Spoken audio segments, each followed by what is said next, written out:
Hello, hello. Welcome back to Loki's Librarian. If you are new here, welcome. I am your librarian, Katrina, and on Sundays I do a thing called Books and Booze, where I review a book and mix up a cocktail. This month we're looking at Japanese history, making this week's book The Battle of Sekigahara, the greatest, bloodiest, most decisive samurai battle by Chris Glenn. The accompanying cocktail is not a cocktail because one of the ingredients is not going to be delivered in time. I was supposed to be here by like 8 o'clock this morning. It's not going to get here until after 9 o'clock tonight. So instead, I went to the Total Wine app, searched for Samurai, and was delighted to find they had in stock from Yamato Distillery this Japanese Whiskey, Mizunara Oak Cask, Honda Tadakatsu Edition, product of Japan.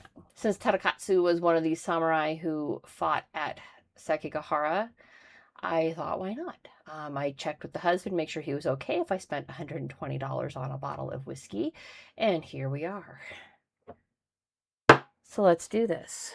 I'm going to unbox while we go here. Now, Sekigahara was...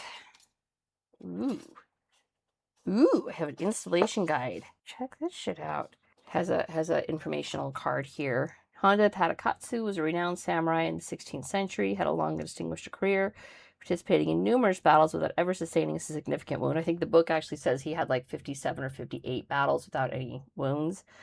And it's not like he was hiding in the back. He was fighting in them. He was just that good. His service and exceptional skills garnered significant recognition in Japan, and his distinctive antler-adorned headgear made him a memorable figure on the battlefield.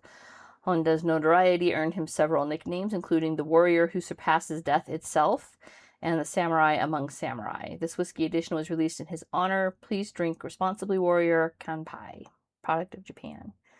I have a installation guide. So let's unbox this while we're talking here. I don't want to risk dropping it. That would really, really, really anger me for, $120 bottle of whiskey. But it's well packaged. I mean, it comes with a nice box. Here he is in all of his glory. When I came home, I said, "Wait till you see the bottle." And he's like, "Is it a katana?" And I said, "No, it's a samurai." And here we are. I have a toy to play with while I'm drinking, which is awesome. Sekigahara was a culmination of nearly 200 years of civil war in Japan. And it was such a massacre that at the end of it, the shogunate, which had been dormant for a time, was reinstated in the hands of the Tokugawa family.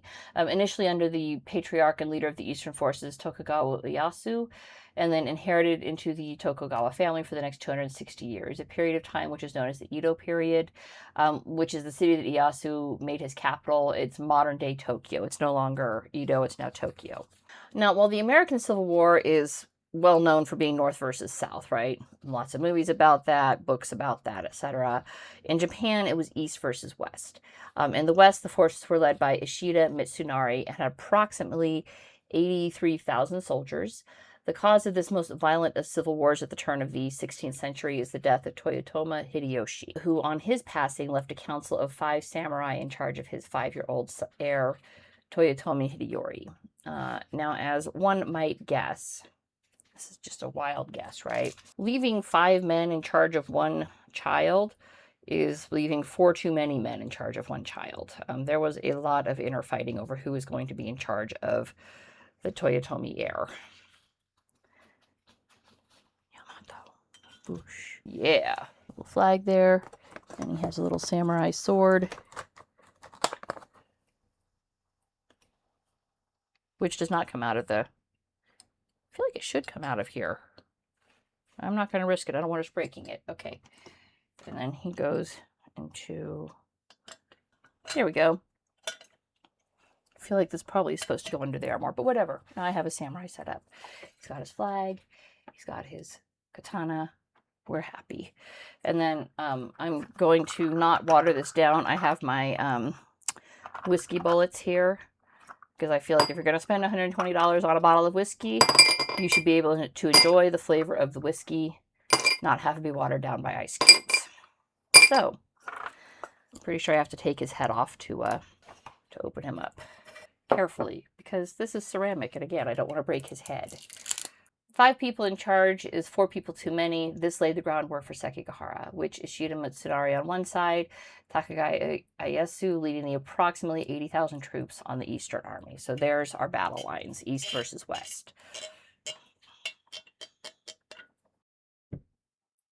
You don't actually pour a full cup. You pour, 1 or 2 fingers. I got about 2 fingers of whiskey there. Girl fingers, so it's not as big as boy fingers would be, but still. His head's been reattached. Let us drink, Honda.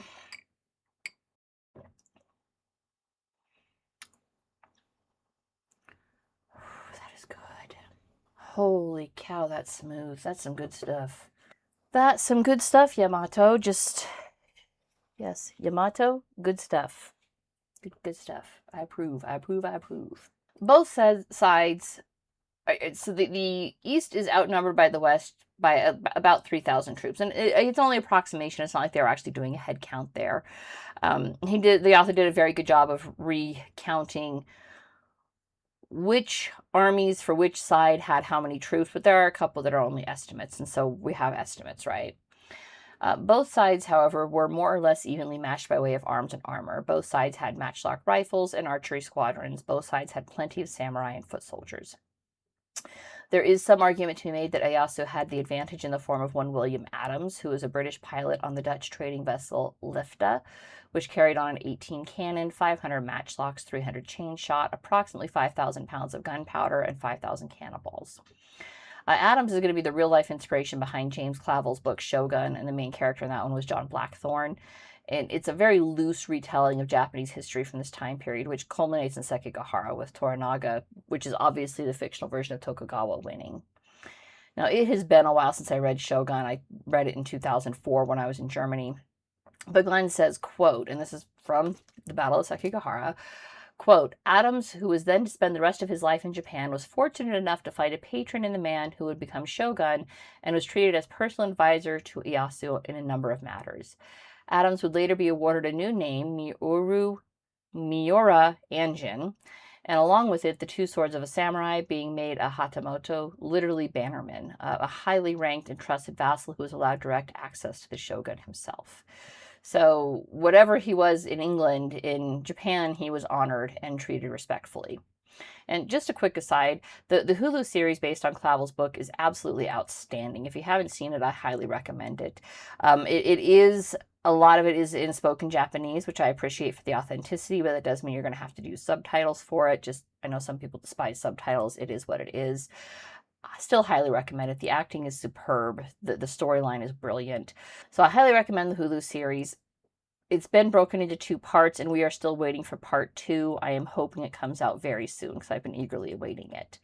Now, according to the interwebs, the book is kind of looked down on in Japan as being too English presenting, which, well, I mean, it's written by an Englishman and is based on arguably one of the more interesting English persons to come out of the 16th and 17th century. I mean, not a whole lot of English were A, willing to travel around the globe just to see the sights, only to B, go completely native on a wholly alien culture. But he did it, and that makes him fucking fascinating. Anyways, back to this book. Okay, and yeah, I'm apparently putting milk in my coffee tomorrow because I forgot to buy creamer, and there's no way I'm driving now. At this time in Japanese history, all roads more or less lead to Sekigahara. It's almost dead center in Japan, with the East and the West, boom, divided, right? And it's very much a center point. And while no one knew exactly when, both sides were well aware that a massive conflict was on its way. And it started ass early on the morning of October 21st, 1600. All right. Now, there were multiple skirmishes up to this, even battles that led up to this, with each side taking ground and shifting positions, as happens during any war, right?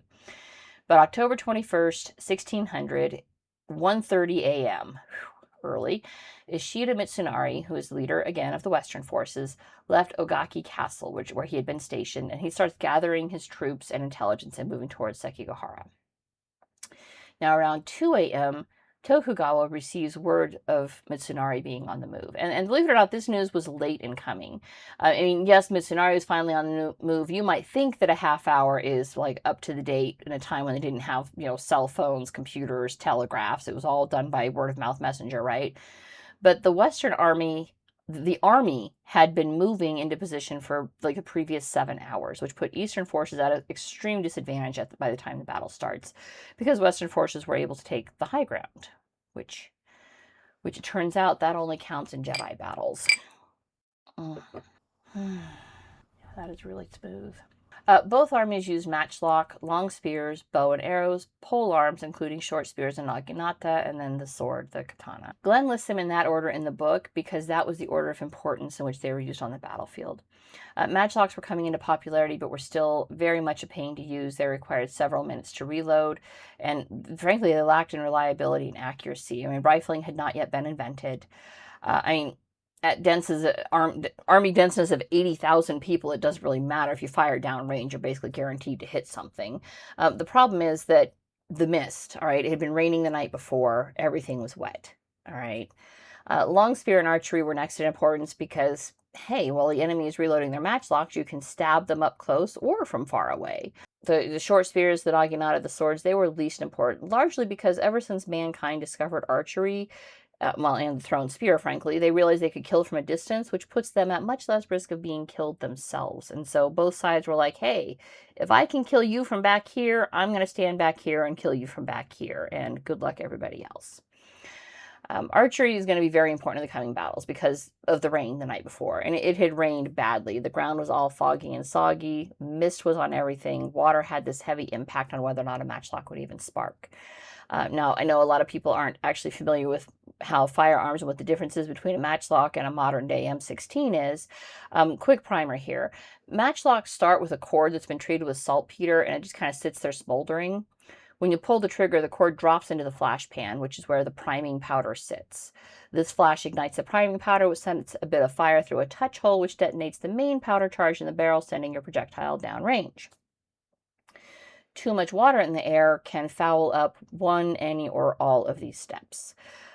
It can impact the mix on the saltpeter. It can impact the mix on your priming powder. You can get water and too much gunk in your touch hole means it's not going to actually make contact, so nothing fires.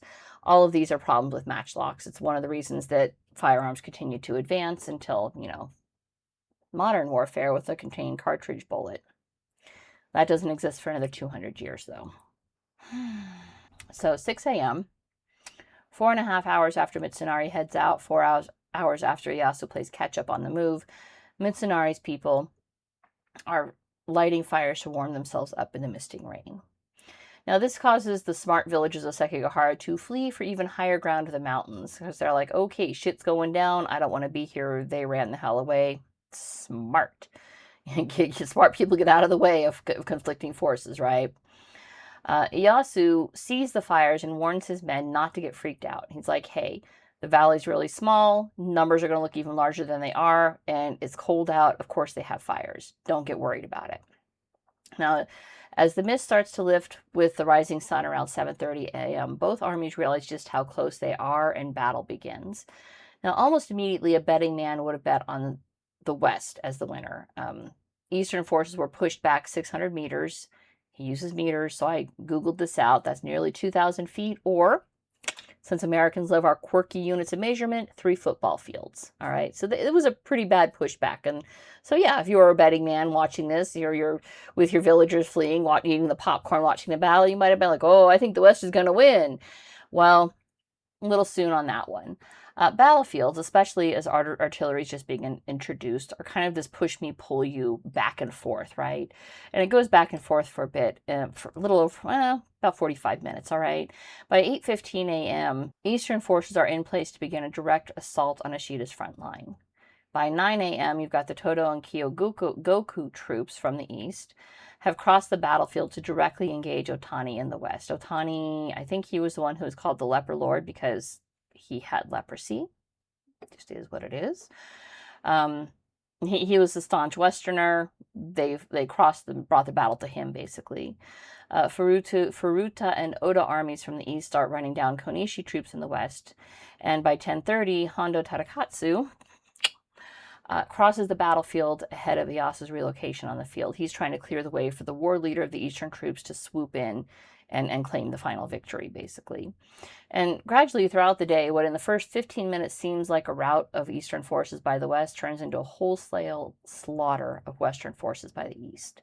And it wasn't just a blizzard. And the author recounts which warriors took how many heads and how they preserved those heads. So, anytime people talk about Western imperialism, the Japanese took literal heads and presented them to Ieyasu at the end of the battle. We'll come back to that in a little bit. I probably could have done just 3 bullets in here. Anyways. Where was I? At 12:30 p.m., the tide becomes confirmed in favor of Tokugawa Ieyasu in what the author called, quote, the Great Defection.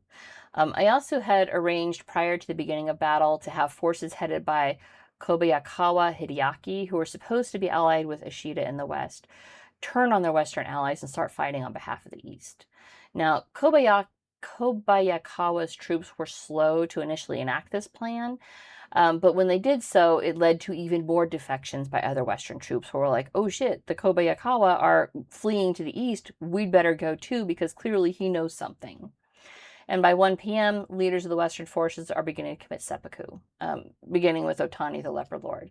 And it becomes clear that the chances of success are dwindling. And so when you're high up in the order, it's better that you just kill yourself than to be captured, right?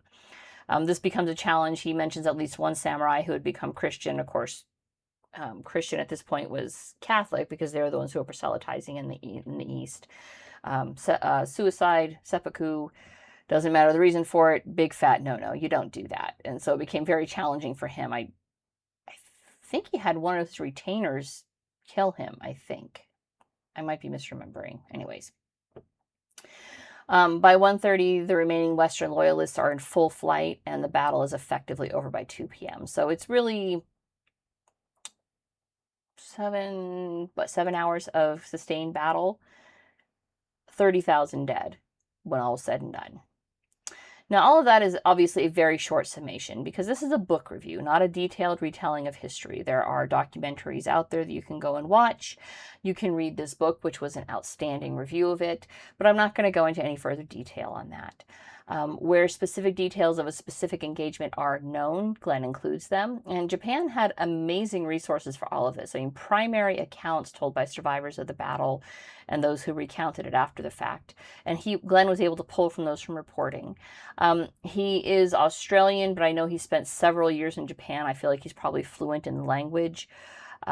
Hopefully both written and spoken. But he includes in his biography that he worked as like an armorer's apprentice, learning how to make the armor that they used, I think. I might be misremembering that too.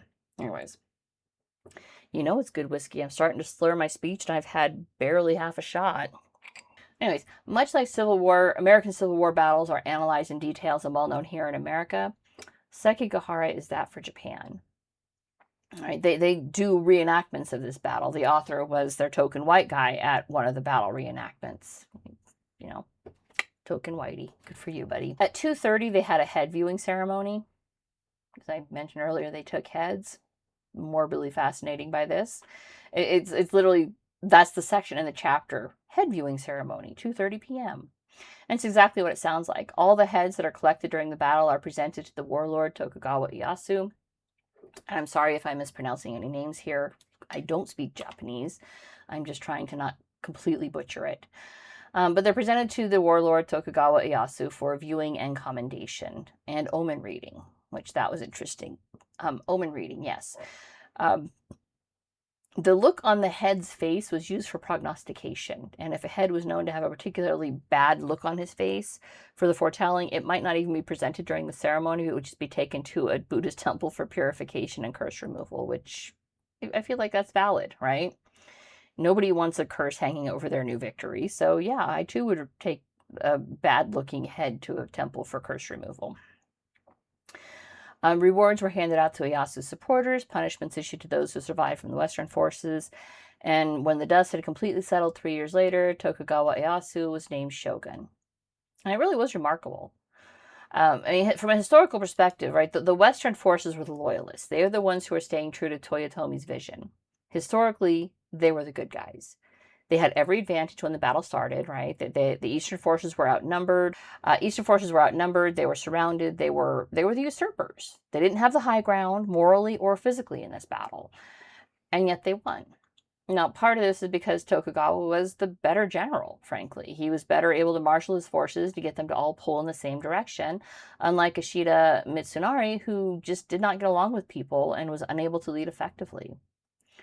From the book, quote, "The Western forces were handicapped by discord and incoherency, while the Eastern forces remained unified, disciplined, and focused," end quote. The Tokugawa shogunate was unquestionably a rousing success for Japan, as nearly 260 years of stability followed.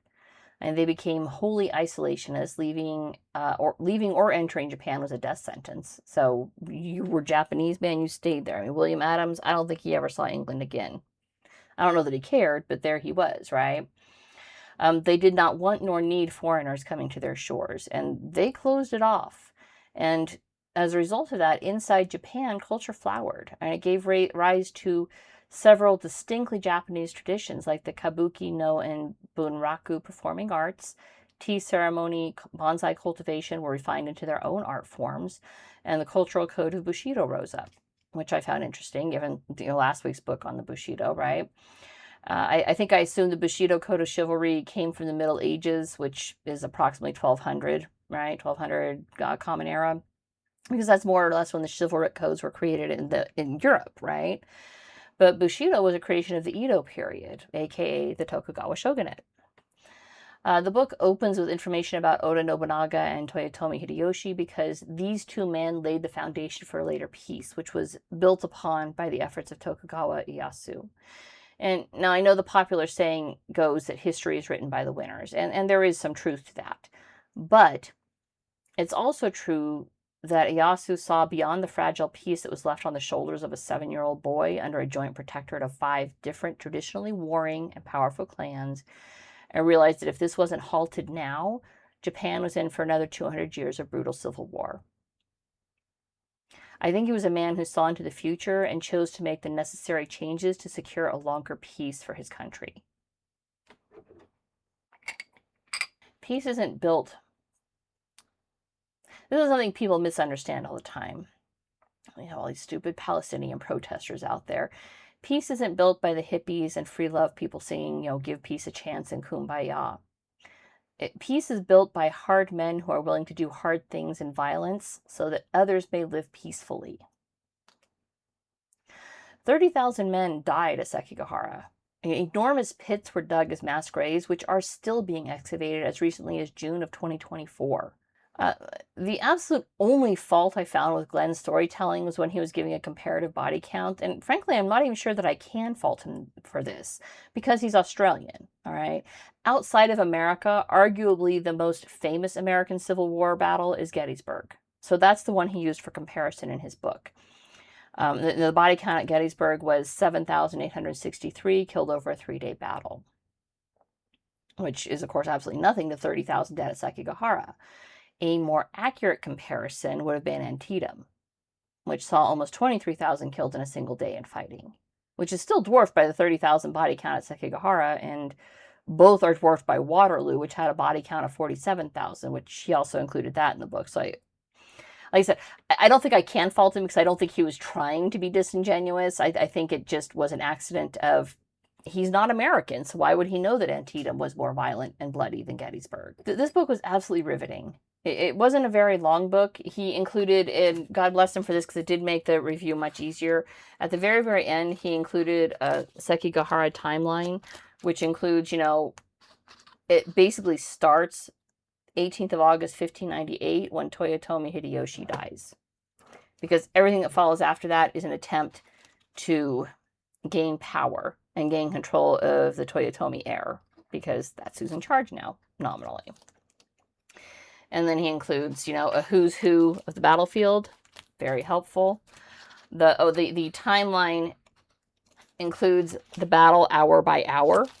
So things like that were very, very useful for the review, so that I didn't have to look through the chapter for specific instances. So that made it very useful.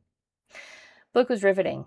All right. He, like I said, he includes a quick and dirty prehistory to explain how we get to Sekigahara, not just in the indexes I just showed you, but like the introduction. He includes Oda Nobunaga and Toyotomi Hideyoshi. He includes these things and who everybody was in relation to Toyotomi. If you want a rundown of the players up to Toyotomi Hideyoshi, Netflix has a decent documentary series called Age of Samurai Battle for Japan. And that's it for this week. If you liked what you saw, don't forget to subscribe, and I will see you guys next Sunday. Bye.